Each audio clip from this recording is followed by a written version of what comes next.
Hi hello ನಮಸ್ಕಾರ ಎಲ್ಲ ರೈತ ಸ್ನೇಹಿತರಿಗೂ.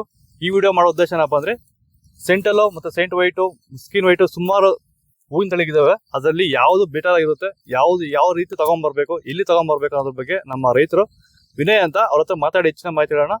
ತಪ್ಪದೇ ಈ ವಿಡಿಯೋ ಫುಲ್ ವಾಚ್ ಮಾಡಿ. ನಿಮ್ಗೆ ಇಷ್ಟ ಆಗುತ್ತೆ ಒಂದು ಲೈಕ್ ಮಾಡಿ, ಆದಷ್ಟು ಈ ವಿಡಿಯೋ ರೈತರಿಗೆ ಶೇರ್ ಮಾಡಿ. ಬನ್ನಿ ಇವಾಗ ನಮ್ಮ ವಿನಯ್ ಹತ್ರ ಮಾಡಿಸಿ ಹೆಚ್ಚಿನ ಮಾಹಿತಿ ಹೇಳೋಣ. ಇವಾಗ ಸರ್ ನಮಸ್ಕಾರ. ನಮಸ್ಕಾರ ಸರ್, ಹೆಸರು ನನ್ನ ಹೆಸರು ವಿನಯ್ ಅಂತ.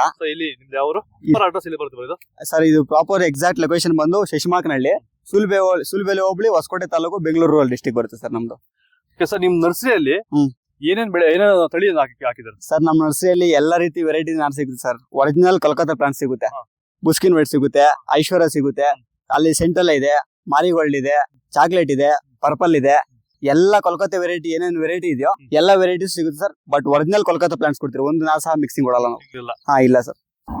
ಸರ್ ನೀವು ನಾರು ಯಾವ ಕಡೆ ತರಿಸಿದ್ರೆ ನಾರು ಯಾವ್ದು ರೀತಿ ತಗೊಂಡ್ಬರ್ತೀವಿ ಇಲ್ಲಿಗೆ? ಸರ್ ನಮ್ಗೆ ಕೋಲ್ಕತ್ತಾದಲ್ಲಿ ಸಪ್ಲೈಯರ್ ಇದಾರೆ, ನಮ್ ಸಪ್ಲೈಯರ್ ಇದ್ದಾರೆ, ಚೆನ್ನಾಗಿ ಪರಿಚಯ ಇದ್ದಾರೆ. ಅಲ್ಲಿ ಸ್ವಲ್ಪ ಮಿಕ್ಸಿಂಗ್ ಇರ್ತಾರೆ, ಅವ್ರನ್ನೆಲ್ಲ ಬಿಟ್ಟು ಒಳ್ಳೆ ಸಪ್ಲೈಯರ್ ಹಿಡ್ಕೊಬೇಕು. ನಮ್ ಸಪ್ಲೈಯರ್ ಇದ್ದಾರೆ, ನಮ್ಗೆ ಅಲ್ಲಿಂದ ಅವರು ಕಟಿಂಗ್ ಮಾಡಿ ಕಳಿಸ್ತಾರೆ ಸರ್. ಕಟಿಂಗ್ ಮಾಡ್ಬಿಟ್ಟು 25 ಪ್ಯಾಕೆಟ್ ಅಲ್ಲಿ ರೋಲ್ ಮಾಡಿ 25 ಕಳಿಸ್ತಾರೆ ಸರ್. ಬರೀ ಸ್ಟೆಮ್ ಅಷ್ಟೇ ಬರೋದು ನಮ್ಗೆ. ಇಲ್ಲಿ ಬರೀ ಇರುತ್ತೆ. ಇದು ನೋಡಿ ಸರ್, ತೋರಿಸ್ತೀನಿ. ಇದು ನೋಡಿ ಸರ್, ನಮ್ಗೆ ಈ ರೀತಿ ಬರುತ್ತೆ ಸರ್. ಯಾವ್ದೇ ರೀತಿ ಆಗಿರ್ತಕ್ಕಂಥ ಒಂದು ಚೂರು ರೂಟ್ ಫಾರ್ಮ್ ಆಗಿರಲ್ಲ. ನಮ್ ನರ್ಸರಿಯಲ್ಲಿ ಬಂದು ನೀವು ನೋಡ್ಬೋದು, ಬೇಕಿದ್ರೆ ಒಂದು ಚೂರು ರೂಟ್ ಇಲ್ಲ ಸರ್, ಬರೀ ಸ್ಟೆಮ್ ಅಷ್ಟೇ ಬರೋದು. ಇದು ಈ ಸ್ಟೆಮ್ ನ ನಮ್ಗೆ ಇಲ್ಲಿ ಕಳ್ಸ್ಕೊಡ್ತಾರೆ. ನಮ್ಮ ಹತ್ರ ರೂಟಿಂಗ್ ಪೌಡರ್ ಇರುತ್ತೆ, ರೂಟಿಂಗ್ ಹಾರ್ಮೋನ್ಸ್ ಅಲ್ಲಿ ಡಿಪ್ ಮಾಡಿ ಕೋಕೋಪಿಟ್ ಅಲ್ಲಿ ರೂಟ್ ಮಾಡಿದ್ರೆ ನಮ್ಗೆ ಇದು ಕರೆಕ್ಟ್ ಆಗಿ ಪ್ಲಾಂಟಿಂಗ್ 15 to 18 ಡೇಸ್ ಅಲ್ಲಿ ಪ್ಲಾಂಟಿಂಗ್ ರೆಡಿ ಆಗುತ್ತೆ ಸರ್. ಎಲ್ಲ ನಾರು ಇದೇ ತರ ಬರುತ್ತೆ ಸರ್. ರೂಟಿಂಗು ಬರುತ್ತೆ. ಇನ್ ಕೇಸ್ ರೈತರಿಗೆ ಯಾರಾದ್ರೂ ಎಮರ್ಜೆನ್ಸಿ ಬೇಕಂದ್ರೆ ರೂಟಿಂಗ್ ತರಿಸ್ಕೊಡ್ತೀವಿ ಸರ್. ಡೈರೆಕ್ಟ್ ಅದು ಬೇಕಾದ್ರೆ ಪ್ಲಾಂಟಿಂಗ್ ಮಾಡ್ಕೊಬಹುದು, ಅಲ್ಲೇ ರೂಟ್ ಮಾಡ್ತಾರೆ. ಬಟ್ ಏನಂದ್ರೆ ಟ್ರಾನ್ಸ್ಪೋರ್ಟ್ ಜಾಸ್ತಿ ಆಗ್ಬಿಡುತ್ತೆ ಅಂದ್ಬಿಟ್ಟು ಅವ್ರು ನಾವು ಸ್ಟಮ್ಮೆ ತರಿಸ್ಕೊಂತೀವಿ. ಅದು ಕಾಸ್ಟ್ ಸ್ವಲ್ಪ ಜಾಸ್ತಿ ಆಗುತ್ತೆ ರೂಟಿಂಗ್ ಆಗಿರೋದು. ಸೊ ಅದರಿಂದ ನಾವು ಇದು ತಗೊಂಡ್ರೆ ನಮ್ಗೆ ಸ್ವಲ್ಪ ನಾವು ಇಲ್ಲಿ ಮೇಂಟೈನ್ ಮಾಡೋದು ಚೆನ್ನಾಗಿರುತ್ತೆ. ಆಮೇಲೆ ಈಗ ಪ್ರೆಸೆಂಟ್ ಸಿಚುವೇಶನ್ ಅಲ್ಲಿ ಐಶ್ವರ್ಯ ಚೆನ್ನಾಗಿ ನಡೀತಿದೆ ಸರ್. ಇನ್ನೊಂದು ಐಶ್ವರ್ಯ ಏನಪ್ಪಾ ಅಂದ್ರೆ ಜನವರಿ 10ನೇ ತಾರೀಕು ಒಳಗಡೆ ಪ್ಲಾಂಟಿಂಗ್ ಮಾಡಬೇಕು. ಜನವರಿ 10 ಮೇಲೆ ಸೀಸನ್ ಇಲ್ಲ. ನಾರು ಮಳೆಗಾಲಕ್ಕೆ ಮತ್ತೆ ಬೇಸಿಗೆಗಾಲಕ್ಕೆ ನಾರಾಟಿ ಮಾಡ್ತಾರೆ ರೈತರು. ಡಿಫ್ರೆಂಟ್ ಏನಿರುತ್ತೆ ಸರ್? ಈ ಡಿಫ್ರೆನ್ಸ್ ಏನು ಬರಲ್ಲ. ಮಳೆಗಾಲದಲ್ಲಿ ಮೇಜರ್ ಆಗಿ ಟ್ರಿಪ್ಸ್ ಸಮಸ್ಯೆ ಮತ್ತೆ ಕರೆ ಸೀಡ್ ಅಂತ ಬರ್ತದೆ ನಮ್ ಕಡೆ, ಅದು ಸಮಸ್ಯೆ ಕಾಡ್ತದೆ. ಬಟ್ ಈ ಮಳೆಗಾಲದಲ್ಲಿ ಏನಪ್ಪಾ ಅಂದ್ರೆ ಬ್ಲೈಟು, ಡೌನಿ ಮತ್ತೆ ಸ್ವಲ್ಪ ಕೊಳೆ ರೋಗ, ಚುಕ್ಕೆ ರೋಗ, ಈ ತರ ಮೇಜರ್ ಸಮಸ್ಯೆ ಇರುತ್ತೆ. ಮಳೆಗಾಲಕ್ಕೆ ಬೆಸ್ಟ್ ಯಾವ್ದಪ್ಪ ಅಂದ್ರೆ ಮಾರಿಗೋಲ್ಡ್. ಯಾಕಪ್ಪ ಅಂದ್ರೆ ಅದರಲ್ಲಿ ನೀರಿನ ಅಂಶ ಜಾಸ್ತಿ ಇದ್ರೂ ಸಹ ಆ ರೋಗ ಡೌನಿ ಅಂತ ಅಥವಾ ಬ್ಲೈಟ್ ಅಂತ ಏನ್ ಬರುತ್ತೆ ಅದಕ್ಕೆ ತಡ್ಕೊಳುತ್ತೆ. ಈ ಸೆಂಟಲ್ಲೋ ಐಶ್ವರ್ಯ ಅಂದ್ರೆ ಒಂದ್ ಸ್ವಲ್ಪ ಸಾಫ್ಟ್ ಇದೆ. ಇದ್ರ ಫ್ಲವರ್ ಮೇಲೆ ರೆಕ್ಕೆ ಇರುತ್ತಲ್ಲ, ಆ ರೆಕ್ಕೆನೆ ಸಾಫ್ಟ್. ಸೊ ಅದರಿಂದ ಒಂದು 10 to 15 hours ರೆಕ್ಕೆ ಮೇಲೆ ನೀರಿದ್ರೆ ಆಟೋಮೆಟಿಕ್ ಆಗಿ ಅದ್ರ ಮೇಲೆ ಏನೋ ಒಂದು ಫಂಗಲ್ ಫಾರ್ಮ್ ಆಗುತ್ತೆ. ಫಂಗಲ್ ಅನ್ನೋದು ಫಾರ್ಮ್ ಆದಾಗ ಆಟೋಮೆಟಿಕ್ ಆಗಿ ಏನೋ ಒಂದು ಡಿಸೀಸ್ ಬಂದು ಕ್ವಾಲಿಟಿ ಎಲ್ಲ ಹಾಳಾಗ್ಬಿಡ್ತದೆ. 58 ಅಕಾರ್ಡಿಂಗ್ ಟು ಸೈನ್ಸ್ ಪ್ರಕಾರ 8 hour ಒಂದು ಎಲೆ ಮೇಲೆ ಅಥವಾ ಒಂದು ಹೂವು ಮೇಲೆ ಏನಾದ್ರು ಕಂಟಿನ್ಯೂಸ್ ಆಗಿ ನೀರಿದ್ರೆ ಅಲ್ಲೇನೋ ಒಂದು ರೋಗ ಬಂದಿರುತ್ತೆ. ಯಾವುದೇ ರೋಗ ಆಗಿರ್ಬೋದು, ಕಂಪಲ್ಸರಿ ಏನೋ ಒಂದು ರೋಗ ಬಂದ್ಬಿಟ್ಟಿರುತ್ತೆ. ಸೊ ಅದಕ್ಕೆ ರೈತ ಏನ್ ಮಾಡ್ಬೇಕಪ್ಪ ಅಂದ್ರೆ ಮಳೆ ಬಿದ್ದಿದ ತಕ್ಷಣ ಯಾವ್ದಾದ್ರು ಸಿಂಪಲ್ ಆಗಿರೋ ಪೌಡರ್ ಆದ್ರೂ ಒಂದು ಹೊಡ್ಕೊಬೇಕು ಹೂವು ಬಂದಿರೋ ಟೈಮಲ್ಲಿ. ಅಂದ್ರೆ ಡೋಸೇಜ್ ಜಾಸ್ತಿ ಆಗ್ಬಾರ್ದು. ಬರೀ ಮಳೆಗಾಲಕ್ಕೆ ನಾಟಿ ಮಾಡ್ಬೇಕಂತ ಹೇಳಿ ಯಾವ ಇದಾವ ಇದರಲ್ಲಿ? ಪರ್ಟಿಕ್ಯುಲರ್ ಆಗಿ ಮಳೆಗಾಲ ಅಂತ ಏನಿಲ್ಲ. ಹೂವು ಅಂದ್ರೆ ಮೊದ್ಲಂದ್ರೆ ಸೀಸನ್ ಇರ್ತಾ ಇತ್ತು. ಈಗ ಏನಾಗ್ಬಿಟ್ಟಿದೆ ಅಂದ್ರೆ ಎಲ್ಲಾ ರೈತರು ಸೀಸನ್ ಏನಿಲ್ಲ, ಯಾವ ಟೈಮ್ ಬೇಕೋ ಲೈಟಿಂಗ್ಸ್ ಅನ್ನೋದು ಆರ್ಟಿಫಿಷಿಯಲ್ ಆಗಿ ಲೈಟಿಂಗ್ಸ್ ಏನಿದೆಯಲ್ಲ, ಈ ಆರ್ಟಿಫಿಷಿಯಲ್ ಆಗಿ ಬೆಳಕು ಬಂದ್ಬಿಟ್ಟು ನಾವು ಯಾವ ಟೈಮ್ ಬೇಕೋ ಆ ಟೈಮ್ ಪ್ಲಾಂಟಿಂಗ್ ಮಾಡ್ಕೊಬಹುದು. ಅಂದ್ರೆ ಸ್ಪೆಷಲ್ ಆಗಿ ಏನಪ್ಪಾ ಅಂದ್ರೆ ಐಶ್ವರ್ಯ ಸೆಂಟಲ್ ಅಂದ್ರೆ ಈಗ ಉಣಿದ್ರೆ 3 ತಿಂಗಳೊಳಗಡೆ ಶಾಂಪಲ್ ಆಗ್ಬಿಡುತ್ತೆ. ನಾವು ಜನವರಿ ಬಿಟ್ಕೊಂಡು ಉಣಿದ್ರೆ ಸುಮಾರು ಒಂದು 5-6 ತಿಂಗಳು 7 ತಿಂಗಳು ಶಾಂಪಲ್ ಆಗುತ್ತೆ. ಜನವರಿ ಫೆಬ್ರವರಿಯಲ್ಲಿ ಪ್ಲಾಂಟಿಂಗ್ ಮಾಡಿದ್ರೆ 6-7 ತಿಂಗಳು ಆಗ್ಬಿಡುತ್ತೆ ಶಾಂಪಲ್ ಆಗೋಷ್ಟರಲ್ಲಿ. ಮೇಂಟೆನೆನ್ಸ್ ಜಾಸ್ತಿ ಆಗಷ್ಟೇ. ಯಾವ ನಾರ್ ಇದೆ ಅದ್ರಲ್ಲಿ ಏನ್ ಸ್ಪೆಷಲ್ ಇದೆ? ರೈತರು ಇಲ್ಲಿಗೆ ಬರ್ಬೇಕಾದ್ರೆ ಏನ್ ಕ್ವಾಲಿಟೀಸ್ ಕೊಡ್ತಾರೆ ನೀವು ರೈತರಿಗೆ? ಈ ನನ್ನ ಹತ್ರ ಕ್ವಾಲಿಟಿ ಏನಪ್ಪಾ ಅಂದ್ರೆ ನಮ್ದು ಪ್ಯೂರ್ ಒರಿಜಿನಲ್ ಕೋಲ್ಕತ್ತಾ ಐಶ್ವರ್ಯ. ಇದೇನ್ ನೋಡ್ತಿದ್ರಲ್ಲ, ಇದು ಒರಿಜಿನಲ್ ಕೋಲ್ಕತ್ತಾ. ಎಲ್ಲೇ ಯಾವುದೇ ರೀತಿಯಾಗಿರ್ತಕ್ಕಂಥ ನೀವು ಪ್ಲಾಂಟ್ಸ್ ನೋಡ್ಬೋದು, ಎಲ್ಲಿ ಒಂದು ಚೂರು ಡಿಸೀಸ್ ಇರಲ್ಲ, ಫುಲ್ ಹೆಲ್ತಿ ಆಗಿದೆ. ನಾವ್ ಯಾಕಪ್ಪ ಅಂದ್ರೆ ನೋಡಿ, ಇದಿನ್ನು ರೂಟ್ ಫಾರ್ಮ್ ಆಗಿಲ್ಲ. ಇದಾಗಿ ಒಂದು 10 days ಆಗಿದೆ. ನೋಡ್ಬೋದು ನೀವು, ಈ 10 days ಆಗಿದೆ. ಸ್ಟೆಮ್ ಇಂದ ರೂಟ್ ಈಗೀಚೆ ಬಂದಿದೆ. ಇದೊಂದು 5 to 8 days ಅಲ್ಲಿ ಪ್ಲಾಂಟಿಂಗ್ ರೆಡಿ ಆಗುತ್ತೆ. ನೀವು ನೋಡ್ಬೋದು ಈ ರೀತಿ ಇದು ಯಾವ ರೀತಿ ಆರೋಗ್ಯವಾಗಿದೆ ಅಂತ. ಇದು ಯಾಕಪ್ಪ ಆರೋಗ್ಯವಾಗಿರ್ಬೇಕು ಅಂದ್ರೆ, ಈಗ ತಾಯಿ ಆರೋಗ್ಯವಾಗಿದ್ರೆ ಮಾತ್ರ ಮಗು ಆರೋಗ್ಯವಾಗಿ ಹುಟ್ಟೋದು. ಸೊ ಅದರಿಂದ ಇದು ಆರೋಗ್ಯವಾಗಿದ್ರೆ ಮುಂದೆ ಬರೋ ಹೂವನ್ನು ಸಹ ಕ್ವಾಲಿಟಿ ಆಗಿರುತ್ತೆ ಮತ್ತೆ ಆರೋಗ್ಯವಾಗಿರುತ್ತೆ. ಸೊ ಅದಕ್ಕೆ ಯಾರೇ ಆಗ್ಲಿ ಈ ಮದರ್ ಪ್ಲಾಂಟ್ ಏನ್ ಚೂಸ್ ಮಾಡ್ತೀರಾ ಅದು ಆರೋಗ್ಯವಾಗಿರೋದೇ ಇರ್ಬೇಕು. ನೋಡಿ ಇಲ್ಲಿ ಈ ಕ್ರೇಟ್ ಅಲ್ಲೆಲ್ಲ ಹುಡ್ಕೊಳ್ಳಿ, ಒಂದೇ ಒಂದು ಡಿಸೀಸ್ ಇರೋ ಪ್ಲಾಂಟ್ ಕಾಣಿಸಲ್ಲ ನಿಮ್ಗೆ. ಆದಷ್ಟು ಆರೋಗ್ಯವಾಗಿರೋದೇ ತರಿಸ್ತೀನಿ ನಾನು. ನೋಡಿ ಕ್ವಾಲಿಟಿ ಯಾವ ರೀತಿ ಇದೆ ಅಂತ ನೋಡಿ. ರೂಟ್ ಈ ರೀತಿ ಫಾರ್ಮ್ ಆಗ್ಬೇಕು. ಇನ್ನೊಂದು 5 to 8 days ಅಲ್ಲಿ ಡೈರೆಕ್ಟ್ ಪ್ಲಾಂಟಿಂಗ್ ಮಾಡ್ಬೋದು. ಇದ್ರ ವೆರೈಟಿ ಬಂದು ಐಶ್ವರ್ಯ ಅಂತ. ಈಗ ಪ್ರೆಸೆಂಟ್ ನಡೀತಾ ಇರೋದು ಇದೇ ಜಾಸ್ತಿ. ಯಾಕಪ್ಪ ಅಂದ್ರೆ ಈಗ ಸೆಂಟ್ರಲ್ ಮೇಜರ್ ಸಮಸ್ಯೆ ಏನಪ್ಪ ಗಿಡ ಸಾಯ್ತಿದೆಯಲ್ಲ. ಸೊ ರೈತರೆಲ್ಲ ಭಯ ಬಿದ್ದು ಸೆಂಟ್ರಲ್ ಬಿಟ್ಟು ಐಶ್ವರ್ಯ ಕಡೆ ಬರ್ತಿದ್ದಾರೆ. ನಾನು ಕೇಳ್ಪಟ್ಟೆ ಸುಮಾರು ರೈತರು ಇತ್ತೀಚೆಗೆ ಸೆಂಟರ್ ಜಾಸ್ತಿ ಗಿಡ ಸಾಯ್ತಿದೆ. ಹೌದು ಅದಕ್ಕೆ ಜಾಸ್ತಿ ಐಶ್ವರ್ಯ ಮಾಡ್ತಿದ್ದಾರೆ ಸರ್ ತುಂಬಾ ಜನ. ಹೌದೌದು. ಮೇಬಿ ಅದೇ ಇರ್ಬೇಕು ಅಂತ. ಹ್ಮ್. ಇವಾಗ ಇದು ಪೇಪರ್ ಹಾಕಿದ್ರಲ್ಲ, ಈ ಪೇಪರ್ ಏನಕ್ಕೆ ಹಾಕಿರೋದು? ಈ ಪೇಪರ್ ಹಾಕ್ತಿರೋ ಉದ್ದೇಶ ಏನಪ್ಪಾ ಅಂದ್ರೆ ನಿಮ್ಗೆ ತೋರ್ಸಿದ್ರಲ್ಲ ಅದು ಸ್ಟೆಮ್ ಕೊಡಿ ಇದು ಹೇಳ್ತೀನಿ. ಈ ಸ್ಟೆಮ್ ಇದೆಯಲ್ಲ ಇದು ರೂಟ್ ಏನೋ ಆಗಿಲ್ಲ. ಈ ರೂಟ್ ಆಗ್ಬೇಕಂದ್ರೆ ಇದಕ್ಕೊಂದು ಈಟ್ ಬೇಕಾಗುತ್ತೆ. ಇದ್ರ ಮೇಲೆ ಮಾಯಿಶ್ಚರ್ ಇದೆಯಲ್ಲ, ಆ ಮಾಯಿಶ್ಚರ್ ಆರ್ಬಾರ್ದು. ಮಾಯಿಶ್ಚರ್ ಆರ್ಬಿಟ್ರೆ ಏನಾಗುತ್ತಪ್ಪ ಅಂದ್ರೆ ಇದ್ರ ನೀರಿನಾಂಶ ಇರುತ್ತಲ್ಲ, ನೀರಿನಾಂಶ ಆರಾಗಿ ಬಿಡಬಾರ್ದು ನಾವು. ನೀರಿನಾಂಶ ಆರ್ಬಿಟ್ರೆ ಈ ಸುಳಿ ಡ್ರೈ ಆಗ್ಬಿಡುತ್ತೆ, ಸತ್ತೋಗ್ಬಿಡುತ್ತೆ ಈ ಡೈ. ಇದೇನೋ ಸತ್ತೋದ್ರೆ ಮತ್ತೆ ರೂಟ್ ಆಗಲ್ಲ. ಸೊ ಅದರಿಂದ ನೀರಿನಾಂಶ ಆರ್ಬಾರ್ದು. ಪ್ಲಸ್ ಟೆಂಪರೇಚರ್ ಅನ್ನೋದು ಒಂಚೂರು ಹೈ ಇರ್ಬೇಕಾಗುತ್ತೆ ರೂಟ್ ಆಗ್ಬೇಕಾದ್ರೆ, ಅಬೇ ಬೇಕಾಗುತ್ತೆ. ಸೊ ಅದರಿಂದ ನಾವು ಈ ರೀತಿ ಕವರ್ ಮಾಡ್ತೀವಿ. ಮಣ್ಣಾಗ್ಬಿಟ್ರೆ ಮಣ್ಣೇ ಇಲ್ಲ, ಆ ಒಂದ್ ಸೈಡ್ ಮಣ್ಣು ಹಾಕಿದ್ರೆ ಇದೊಂದ್ ಸೈಡ್ ಮಾಮೂಲಿ ಎತ್ತೋದು ಮತ್ತೆ ಇಳಿಸೋದಕ್ಕೆ ಇಟ್ಟಿದ್ರಿ ಇದನ್ನ. ಈ ರೀತಿ ಕವರ್ ಮಾಡಿದಾಗ ಇದ್ರ ಮೇಲೆ ಮಾಯಿಶ್ಚರ್ ಆರಲ್ಲ, ಅಂದ್ರೆ ನೀರಿನಾಂಶ ಅನ್ನೋದು ಆರಲ್ಲ. ನೀರಿನಾಂಶ ಯಾವಾಗ ಆರಲ್ಲ ರೂಟ್ ಅನ್ನೋದು ಫಾಸ್ಟ್ ಆಗಿ ಗ್ರೋತ್ ಪ್ರಮೋಟ್ ಆಗುತ್ತೆ.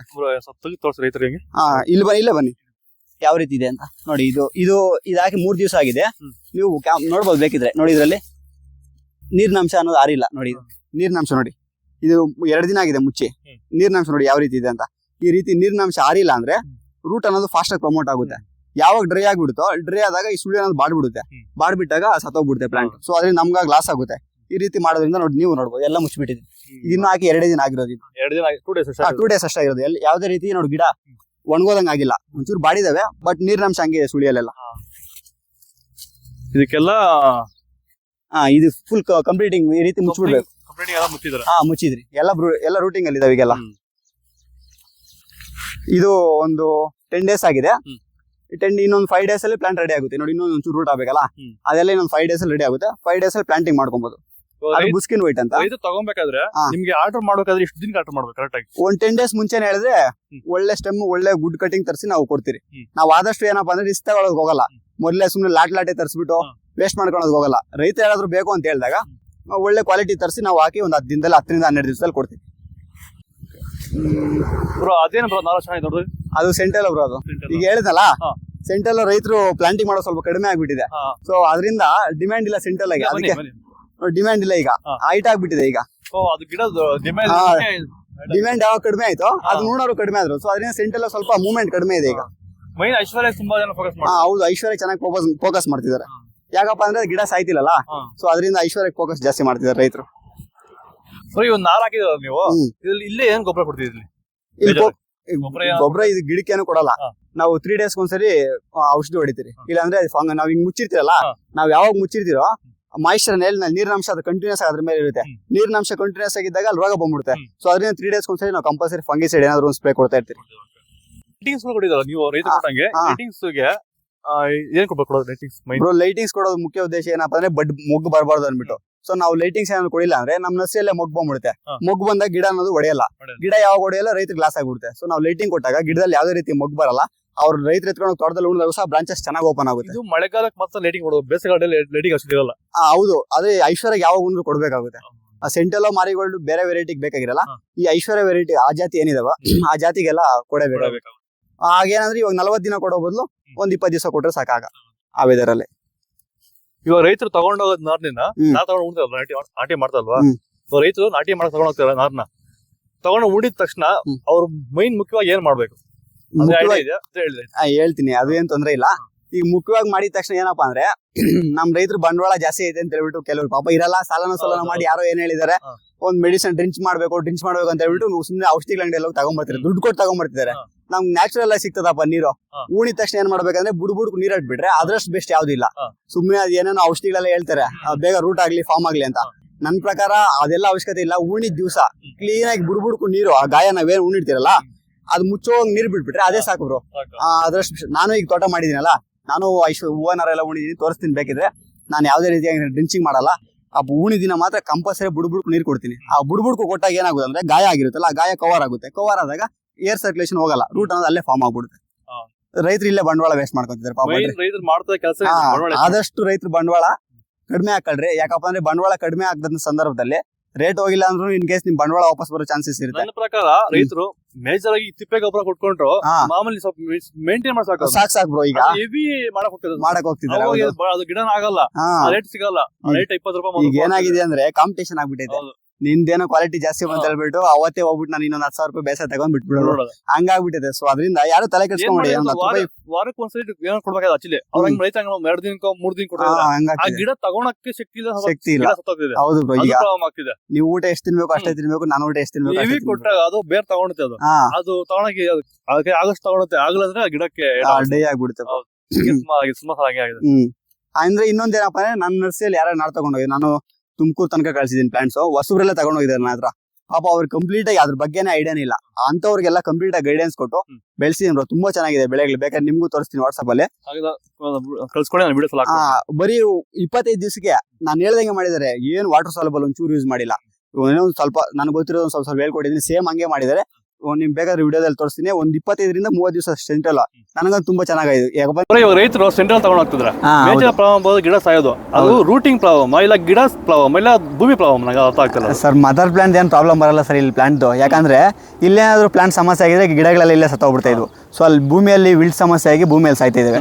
ಅದರಿಂದ ರೈತರು ಏನ್ ಮಾಡ್ಬೇಕಪ್ಪ ಅಂದ್ರೆ ಆದಷ್ಟು ವಾಟರ್ ಸಾಲಬಲ್ ಬೇಸಾಯಗಳು ಕಡಿಮೆ ಮಾಡ್ಕೊಂಡ್ರೆ ಅದ್ರ ಚಾನ್ಸಸ್ ಕಡಿಮೆ ಇರುತ್ತೆ. ಅಂದ್ರೆ ಒಂದು 10,000 ಗಿಡ ಸಾಯೋ ಜಾಗದಲ್ಲಿ ಒಂದು 500 ಸಾಯ್ಕೊಂಡು ಮಿಕ್ಕಿದ ರಿಮೈನಿಂಗ್ ಉಳ್ಕೊಳ್ಳುತ್ತೆ.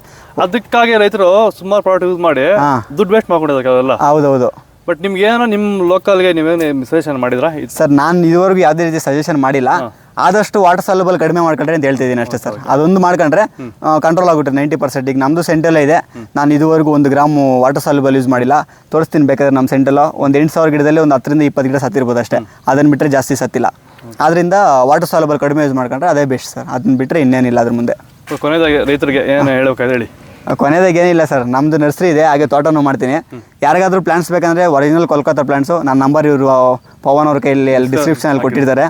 ಕಾಂಟ್ಯಾಕ್ಟ್ ಮಾಡಿ. ಹಂಗೆ ಯಾರಾದರೂ ಹೊಸಬ್ರು ಇದ್ರೆ ಪಾಪ ಈಗ ಹೂವು ಬೆಳಿಬೇಕು ಅಂತ ಆಸೆ ಇರುತ್ತೆ, ಅಂಥವ್ರು ಯಾರಾದರೂ ಇದ್ದರೆ ಬಂದು ಪ್ಲಾಂಟ್ಸ್ ತಗೊಂಡ್ರೆ ನಾನು ಕಂಪ್ಲೀಟ್ ಗೈಡೆನ್ಸು ಪ್ಲಾಂಟಿಂಗಿಂದ ಹಿಡಿದು ಹೂವು ಶಾಂಪಲ್ ಆಗೋ ತನಕ ನಾನು ಕಂಪ್ಲೀಟ್ ಗೈಡೆನ್ಸ್ ಕೊಡ್ತೀನಿ. ಯಾರಾದರೂ ಬೇಕಿದ್ರೆ ಕಾಂಟ್ಯಾಕ್ಟ್ ಮಾಡಿ. ನಂಬರ್ ನಮ್ಮ ಪವನ್ ಅವ್ರ ಕೈಯಲ್ಲಿ ಕೊಟ್ಟಿರ್ತೀನಿ ಅಷ್ಟೇ. Thank you. Thank you bro. ಇದ್ರೆ ಇದು ನಮ್ಮ ವಿನಯ ಮಾತುಗಳು ತುಂಬ ಚೆನ್ನಾಗಿ ನರ್ಸರಿ ಎಲ್ಲ ನೋಡ್ಕೊಂಬಂದಿದ್ದು ಇಷ್ಟೊತ್ತಾಗಿ. ನಿಮ್ಗೆ ಇನ್ನೂ ಇದ್ರ ಬಗ್ಗೆ ಹೆಚ್ಚಿನ ಮಾಹಿತಿ ಬೇಕಿದ್ರೆ ಇಲ್ಲಿ ಕಡೆ ನಂಬರ್ ಕೊಟ್ಟಿದ್ದೀನಿ, ಕಾಲ್ ಮಾಡಿ ಹೆಚ್ಚಿನ ಮಾಹಿತಿ ತಿಳ್ಕೊಳ್ಳಿ. ಈಗ ನಾನು ಚಾನಲ್ ಸಬ್ಸ್ಕ್ರೈಬ್ ಮಾಡಿ, ಅದಷ್ಟು ಲೈಕ್ ಮಾಡಿ, ಈ ವಿಡಿಯೋ ಇನ್ನೊಬ್ಬ ರೈತರು ಶೇರ್ ಮಾಡಿ. ಇದೇ ಥರ ವೀಡಿಯೋಸ್ ಮಾಡ್ತಾ ಇರ್ತೀವಿ. ನಿಮ್ಮ ಕಡೆ ಯಾವುದಾದ್ರು ಬೆಳೆ ಚೆನ್ನಾಗಿ ಬಂದು ಬೆಳೆ ಚೆನ್ನಾಗಿ ಮಾಡ್ತಿದ್ರೆ ಈಗ ನನ್ನ ನಂಬರ್ ಕೊಡ್ತೀನಿ, ಫೋನ್ ಮಾಡಿ ಅಲ್ಲಿಗೆ ಬಂದು ಒಂದು ವಿಡಿಯೋ ಮಾಡಿ ರೈತರಿಗೆ ಹೆಚ್ಚಿನ ಮಾಹಿತಿ ಕೊಡೋಣ. ಫಾಲೋ ಮಾಡ್ತಾ ಸಪೋರ್ಟ್ ಮಾಡಿ. ಜೈ ಜವಾನ್ ಜೈ ಕಿಸಾನ್.